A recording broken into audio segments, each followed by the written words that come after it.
اس سے پہلے سورہ بقرہ کی جو آیت کریمہ چل رہی تھی وہ یہ کہ اللہ تبارک و تعالیٰ ارشاد فرماتا ہے اور ہم نے تم پر اے بنی اسرائیل بادل کو سایہبان کر دیا وَأَنزَلْنَا عَلَيْكُمُ الْمَنَّ وَالسَّلْوَىٰ اور تمہارے اوپر من اور سلوہ کا نزول فرمایا۔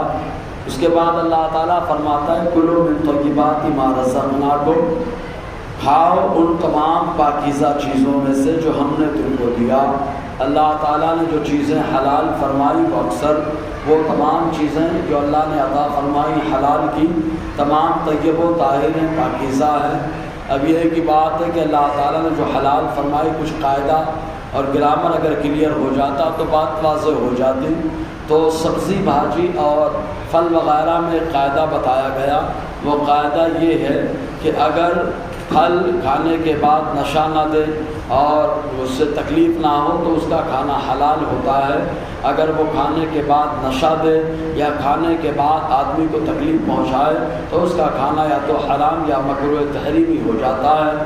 اور ایسے ہی سبزی بھاجی کا بھی معاملہ ہے کہ جو سبزی بھاجی جو بھی ہے وہ نشہ دے یا وہ جو ہے آدمی کو تکلیف پہنچائے تو اس کا کھانا یا مکروہ تحریمی، اور اگر تکلیف نہ پہنچائے نشہ نہ دے تو اس کا کھانا حلال ہوتا ہے۔ اب اس کے بعد جو ہے جانوروں میں حیوانات میں تو حیوانات تین طریقے کے ہیں۔ پہلے یہ کہ جو پرندے جو حیوانات اڑتے ہیں پرندے جنہیں کہا جاتا ہے، اور کچھ وہ جو درندے مطلب چوپائے کہلاتے ہیں، اور کچھ وہ جو پانی میں رہتے ہیں تو جو اڑتے ہیں پرندے کہلاتے ہیں۔ ان کے بارے میں قاعدہ ہے، وہ قاعدہ یہ کہ اگر وہ گوشت اپنے جو ہے پنجے کا استعمال نہ کریں گوشت کھانے میں تو ان کا کھانا حلال ہے، اور اگر پنجے کا استعمال کریں چونچ کے ساتھ ساتھ تو ان کا کھانا حرام ہو جاتا ہے۔ ایسے ہی جو جانور چوپائے ہیں چار پائے والے تو ان میں قاعدہ یہ بتایا گیا کہ سوائے اونٹ کے جن جانوروں کے دانت نوکیلے ہیں ان کا کھانا حرام ہے، لیکن اونٹ کے دانت نوکیلے ہوتے ہیں اس کا کھانا حلال ہے۔ حدیث پاک کا خلاصہ یہی ہے۔ اور جن جانوروں کے دانت نوکیلے نہیں ہے تو ان کا گوشت حلال ہوتا ہے۔ اور اس کے ساتھ ساتھ تالاب کی یا سمندر کی جو مچھلیاں ہیں یا اس کے اندر جو جانور رہتے ہیں تو ان میں صرف مچھلی کا کھانا حلال ہے اور بقیہ کا کھانا حرام ہے۔ ہاں البتہ سمک طافی ایک مچھلی ہوتی ہے جو بیماری کی وجہ سے مر کر کے اوپر تیرنے لگتی ہے تو اس کا کھانا حرام ہو جاتا ہے کہ اس سے بیماری کا پھیلنا اور بیماری بہت زیادہ تیز وہ جو ہے اس کے ذریعے سرایت کرتی ہے، اس لیے اس کا کھانا حرام ہو جاتا ہے۔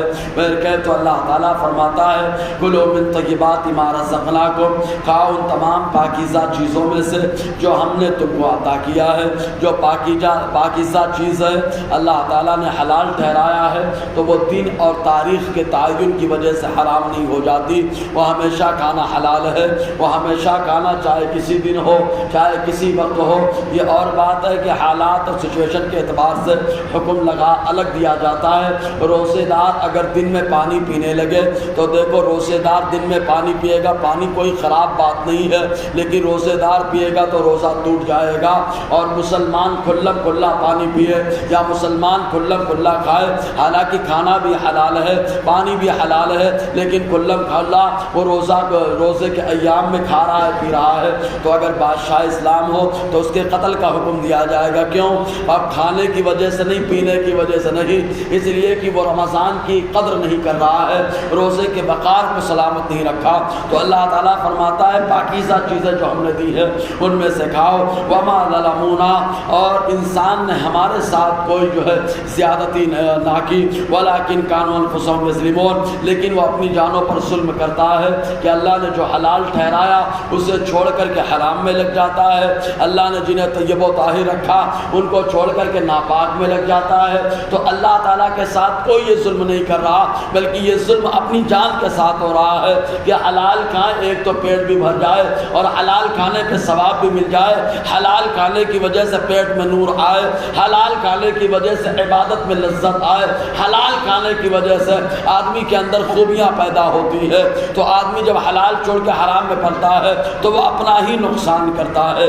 تو جب اللہ تعالیٰ نے بنی اسرائیل کے اوپر من و سلوہ کا نزول فرمایا تو اب کنٹینیو من و سلوہ مل رہا تھا، نہ کھیتی باڑی کرنا ہے، نہ ہل چلانا ہے، نہ سینچائی کرنا ہے، کچھ نہیں کرنا، بیٹھے رہنا ہے، خالی اللہ کی عبادت کرنا ہے، حضرت موسیٰ کے فرمان پہ عمل کرنا ہے۔ آسمان سے بڑھیا گوشت بھی آ رہا ہے، حلوہ بھی آ رہا ہے، لیکن ان لوگوں نے کیا کہا؟ اے پروردگار عالم، اب ہم ایک طرح کے کھانا پہ صبر نہیں کر پائیں گے، ہم کو سبزی بھی چاہیے، سبزی بھاجی کچھ زمین سے اگنے والی چیزیں چاہیے، وہ مولی بھی مل جائے اور اس کے علاوہ دال بھی مل جائے۔ بہت ساری باتیں ان لوگوں نے کی، حالانکہ اللہ تبارک و تعالیٰ آسمان سے روزیاں دے رہا تھا۔ ایک بات قابل غور، آسمان سے جو اللہ من و سلوہ نازل فرما رہا ہے تو وہ ایک جو ہے گوشت کا آئٹم ہے اور دوسرا جو سامان ہے وہ میٹھا ہے۔ آپ غور کرنا، گوشت کے مقابل میں سبزی بھاجی کی طرف بھاگنا، یہ بنی اسرائیل کا شروع سے شیوا رہا ہے، شروع سے ان کا معاملہ رہا۔ ان لوگوں نے کہا ہم سے صبر نہیں ہوگا، ہم کو سبزی بھاجی چاہیے۔ تب اللہ تعالیٰ نے ان لوگوں کو حکم دیا، ایسا معاملہ ہے وَإِذْ قُلْنَا ادْخُلُوا هَٰذِهِ الْقَرْيَةَ فَكُلُوا مِنْهَا حَيْثُ شِئْتُمْ رَغَدًا۔ رب فرماتا ہے جب ایسا معاملہ ہے تو اتر جاؤ اس بستی میں۔ وہ بستی کون سی ہے؟ تو کچھ مفسرین نے فرمایا وہ بستی بیت المقدس ہے، کچھ لوگوں نے کہا وہ بستی اریحہ ہے، اور دونوں کے بارے میں ایسا آیا۔ اریحہ بستی میں بہت سارے پودے تھے، ان کے اندر پھل بہت زیادہ اگتے تھے، اور کچھ لوگوں نے کہا بیت المقدس، اس میں بھی اللہ تعالیٰ نے انجیر کے پودوں کو لگایا، اس کے علاوہ اللہ تعالیٰ نے طرح طرح کے پھلوں کو پیدا فرمایا۔ اس لیے اللہ تعالیٰ نے حکم دیا اتر جاؤ اس شہر کے اندر، فَكُلُوا مِنْهَا، کھاؤ ان میں سے حیث شئتم رغدا، جہاں سے تم کھاؤ۔ اب داخلے کا انداز کیا ہوگا، اللہ نے کس انداز میں داخلے کا حکم دیا، انشاءاللہ اس پر روشنی رہے گی۔ اللہ تعالیٰ ہم سب کو فیضان قرآن برکات قرآن سے مالا مال فرمائے۔